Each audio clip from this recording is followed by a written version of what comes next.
Well, in just a few days, voters in Edo State, south of Nigeria, will head to the polls to elect their next governor. About 17 political parties are vying for the governorship seat in what is shaping up to be a highly competitive election, but there are those who will say it's a three-horse race. However, the lead up to the election has been marked by internal crisis within several of these parties. The People's Democratic Party, one of the key contenders, is facing its own internal challenges. But despite these setbacks, the PDP remains confident. But it raises the question of whether they can rally in time to present a united front at the polls. Well, joining me to have a conversation on this is the PDP's National Publicity Secretary, Debo Ologunagba. He joins me live in the studio. Thank you so much for being on prime time. Thank you very much for having me. Good evening. Good evening. Right. A busy time for political parties with the off-cycle election, Edo State case in points tonight. Your party has had a lot, like many other political parties, but how are you faring ahead of the polls? I tell you, we're faring very, very well with Edo State. And the indices are there already. There have been polls carried out by people that are reputable institutions, and they've indicated and suggested that Ologunagba of the PDP is well ahead of the other parties. But we're not just concerned about that. I think we should look, and we're all here, we should look at what's happening on ground in Edo State. It's not so much about what I say to you, but what is on the street, and you can't check that, fast check that. Two things. When you present yourself for public office, and I think this must begin to define how politics should be played in this country. When you offer yourself to a public office, at what level? You must be able and you must be willing and ready to engage with the people. I will give this example. And your network has been calling for this opportunity. Ologunagba is savvy, is competent, is intelligent, is a lawyer, is a consultant, well-renowned, and is done exceedingly well in engaging with the people. One, through the media, town hall meetings, through the campaigns, both in Nigeria and in diaspora. Contrast that to the candidate of the APC. He has refused to even engage the media. I think that is an insult to the politics. And so these are all of the issues. In more important thing, and Nigerians know that it is a referendum on the APC failure, but at the level of the federal government and at the various states where the APC is superintendent. And that is the challenge. That's what's on the ballot in the Edo State, and people are waiting and willing. I mean, you see the campaigns. I mean, that shares with the character of the people. I mean, when people come down so low, and this is a reminder about the value that political leaders place on Nigerian citizens, particularly women. Well, so I think it's important to know that we are good, that's what you're saying. In Edo State, PDP is confident. We have a good candidate who is available, who is connecting to the people, and I think that should be the subject matter of the conversation. That's why you're the spokesperson of the party. I didn't expect you to say anything contrary to that. But because you have raised the issue of the candidates of the APC, and just to play the devil's advocate here, they have said repeatedly, even though Arise News has extended an invitation, and we still continue to extend the invitation to the APC. Thank you for doing that. But they have made the case that their candidate and their strategy or their communication strategy is different from what others have adopted. He's been at campaign rallies that have been aired live on different networks in Nigeria. He's had a sit down with a Pidgin interview recently. They say their candidate don't need to speak to the people via television stations. They're having one-on-one conversations with the people. How do you respond to that, that everybody doesn't have to go to the TV? Well, I mean, I don't know what he means by not going to the TV. But I'm asking, is the TV a medium of communication or not? So why are you choosing and picking what medium? Ologunagba has gone to all the mediums that you're talking about. So why is he choosing and picking? Until we begin to hold people accountable in this kind of conversation. It is not for the candidate to set the rules of engagement in terms of who he consults or who he communicates with. It is for the independent networks like yours to say, look, Let's have an engagement with you. We know the followership on TV. You know the reach you have, not just in Nigeria, but all over the world. We know, and it's a pitiable sight when you see somebody say it's campaigning. And yet you're telling us you will bring insecurity to Edo State. And that sounds like a campaign? Or you go on TV and you're embarrassing. It's actually an embarrassment to the political class that we have someone like that to be the candidate. But again, I'm even happy that they have that candidate. We're happy because we know he's going to fail. God, we're going to defeat him because he's so much to us. It's like comparing light and darkness. So we're comfortable with that. But to say that this is what APC is bringing, it's actually sobering for us as a nation that this cannot be what Edo State, that is so cosmopolitan, that is so full of intelligent people, and that has a very long history of meeting and having conversation with the British, the white men in centuries ago. And that's the best that can come? No. Well, Edo State deserve more, and they will know that. And from what we see, now you see what is happening in Edo State, and this we should bring to the fore. The challenge is that the APC is beginning to create tension and to seem that it is unsecure and not safe for people to come and vote. Only yesterday, the campaign rally of the PDP was attacked. Now, there have been reports, and this is sad, that they have this IG special squad, whatever they call it, arresting people. 3 weeks ago, somebody decamped from the APC to the PDP. He's been arrested. Another boy called Chino from Ekpoma has been arrested because he decamped. What manner of politics is that? If you are good and people decide to leave you, then try and get them back. Don't go and use the instrument of state. And that's what we have said today. I addressed the press conference. Yes, and you called the Inspector General of Police to look into the matter in Edo State. Absolutely. Has there been any response? Well, we would hope that the IG would live to the expectation of Nigerians and the call to duty to ensure that that does not happen, so that we can have a free, fair, credible election in Edo State. We want people to elect who they want to govern them. Allow the will. Let them vote. When they vote, if you win, fine. That is what politics should be. It shouldn't be a war. It should be like a celebration.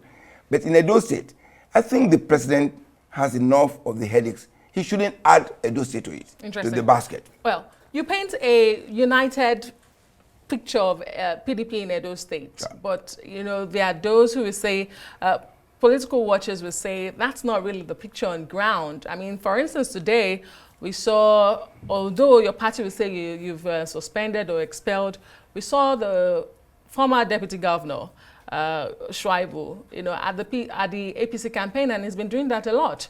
We've seen someone like a Chief Dan Obi that you say you expelled. He says he remains in the PDP, and he has donated so much to the opposition in Edo State. The APC is campaigning for them. And the list is endless of your top wigs, so to say, in Edo State, who are campaigning against your candidate and your party in this election. Are you worried? Okay, let me tell you, in politics, people decide what their priorities will be. And I'm not here to challenge their priorities. What we know is that we have an election to run. We're running a campaign that is cohesive and that is organic, and we're saying and talking to the people what the issues are. I think that should drive it. People have a right to change parties, and I can't quarrel with that. And I'm not going to challenge their decision. I respect that decision, but But they haven't even openly claimed that they have changed parties. They claim they are still within the PDP, but they are working openly for the opposition. You mentioned the former deputy governor who was impeached, Philip Shuaibu, who had openly decamped to APC. How about Dan Obi? Dan Obi, you said he was suspended. The party did not suspend him, and it was declared. His ward claimed to have suspended him, and he's in court on that. Is the word not part of the party structure? There's a structure that happens. And you see, when people go to this quick fix, there's a process. Remember, this is a party of rules. We try as much as possible, and it might be uncomfortable, it might be slow. So, I mean, this is the essence of democracy. It might be slow, but we follow due process. When you do that, you don't just suspend, you must go through the process of going up to the neck, because he's a NEC member. And of course, he's challenged that. But because of certain things, the NWC said and resolved that he is suspended from the activities of the NWC, not the party. And so people should understand this. So don't just say he's been suspended from the party. There's a process. We don't just suspend people from the party. There must be a process from state to state. And more importantly, but again, let's focus on the issue of the election. The party is campaigning. We're focused on that. And it's organic. And we're talking to the people. And they're happy with our candidate. And that's why you see that the APC is fretting. And they are frustrated, they're intimidated. And that's why they can. Who does a surrogate proxy campaigning? You find Adams Oshomole coming around to campaign for someone, and you could see him even on video. When the candidate is just a bad candidate, you see him fretting, and it's always on edge. No, don't say that. No, you don't not talk up. You hear him. That is not what Edo State needs. Compare that to Asui Godalo. He has a pedigree. He has a record of achievement. He is well read. And then he respects women. And because you see, when Oshomole came in and went after an innocent woman, in politics, maybe it should be a code of conduct that there's to be off limit. There'll be red line that you can't cross. You don't talk to spouses of candidates because their husbands or their spouse is running. That would be irresponsible. He did that. And I think the Nigerian women should actually have called him out and said, no, you can't do this. Again, that's another matter for another day. But it is important to say that every Nigerian, particularly women, should be respected, and you don't take them in as part of a kind of war game in an electoral process. You mentioned Senator Oshomole campaigning with the APC. Yeah. Is it uncommon to see a political bigwig come to the campaign grounds to campaign? We've also seen bigwigs in your party join Aswa Godalo and absolutely. This is the nature of candidates. Yes. But I'm saying, why do you speak as a proxy to the candidate? Okay, why would Oshomole speak and the candidate not speak? Come on, this is absurd. Okay. We don't want that. It is normal in election to have bigwigs coming to endorse you and campaign with you and say the issues so that people can have an idea that you have support. It is only Oshomole who goes in there, and sadly, this is important, he comes with lying. And today we see Oshomole will lie about this, propaganda, and then he will rubbish women. And so we describe him as a man who is widow suppressing. Go and die, Adams Oshomole. But that's what he said. That's on tape. He has since apologized for that comment as a governor in Edo State. But we expect that. What we expect of him is that not only will he apologize, the candidate of the APC should disavow him. Okay, great. Because it's important. If he claims to lead everybody, Oshomole is on the ballot. Let's quickly turn our attention to another political party that is giving PDP a run for its money in Edo State. Yeah. It's the Labour Party and its candidate, Olumide Akpata. Yes. You seem to be focused a lot on the APC. You say they have a terrible candidate. You say that makes it easy for you. But how about Olumide Akpata and the Labour Party? Well, we respect the candidature of Olumide Akpata, and we respect him. He's been engaging in his own way. But we want to focus on our own campaign. But the reason why we mention the APC is that they have made it an act.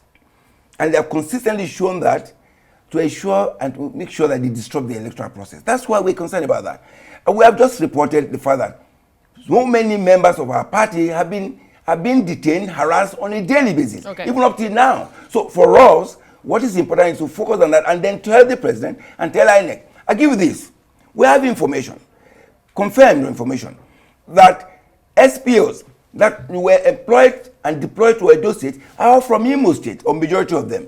What for? And we know the talks are coming from there. What for? Allow Edo State to have a free, fair, credible election. Whoever wins, so be it. Because Edo State deserve the peace that will allow them. We know that IG has a responsibility here. It is very important. There are issues that we'll be talking about in the next couple of days that we have. The plans to attack the state from different zones on 2 points. We are aware of that, and we will bring it to the fore. But it is important that this democracy should not fail, and if it must fail, this president should ensure that it doesn't fail. Because these are actors in APC who are hitting up the party in Edo State, and I think the president should say, enough. Go and campaign. If you win, fine, we're good. Great. On the one hand, you said the president has enough headaches, he shouldn't add Edo State. Yeah, on the other hand, he should caution, you should be, be on top of interested it. in what is happening. Absolutely, be interested and tell INEC, do the right thing, vote, let it be free and fair, because he can't add that. Because they don't say people will say no to any malpractice in Edo election. Great, that's for Edo people to decide. There are those who say, perhaps you have not been watching the campaigns of the APC. They say that their candidate has been speaking on the campaign grounds. But you speak about democracy, and I wanted us to talk about that very quickly as we wrap up. Just today, we've had the raid of SERAP office, Social Accountability Project office. We've had the arrest of the Nigeria Labour Congress president, Joe Ajero. We do not know what the charges are or what the DSS is looking for. As an opposition, you've been quiet about this issue today. We addressed it today, and then probably we haven't seen the text of our... what exactly did you say? What I say this, and I'll repeat it, that this is the time of caution, extreme caution for the country. And this is the time for the president to address the issues that concern the country. The primary purpose of government is the welfare and security of the citizen. Now, there was a protest about 2 weeks ago. And then suddenly they came up with this strange thing about people being charged for terrorism, for this. And then they claim that there are sponsors of the protest. And I said today, we know the sponsor of the protest. The sponsor of the protest is hunger. Let Mr. President and his team arrest hunger, and there will be no protest. What do? Ensure that this draconian policy that kills people on a daily basis are reviewed. When a government that cares about the people and the welfare of the people, if there's a policy, you intend that this policy will be good for them. If it turns out that it is hurting them more than they expected, it is strength, it is leadership. When you review it, it is not weakness. Great. And you must show us, if you tell us tighten our belt, you must show by example. It's not by buying a brand new 150 million airplane. It's not by buying a beast, bulletproof vehicles. It's not by buying a yacht. It's not by putting 21 billion to renovate the vice president's house. Again, this is so insensitive, and people are not happy about that. The president should listen. On June 6th, we said... Unfortunately, Mr. No, 1 minute. Let me offer this. Yes. On June 6th, we issued a statement. We said to Mr. President, he should listen to the heartbeat of Nigerians. The people are going into destitution.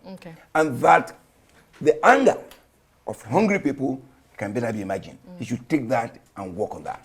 Mr. Debo Ologunagba is the PDP National Publicity Secretary. Thank you so much for being on the show tonight. Thank you very much for having me.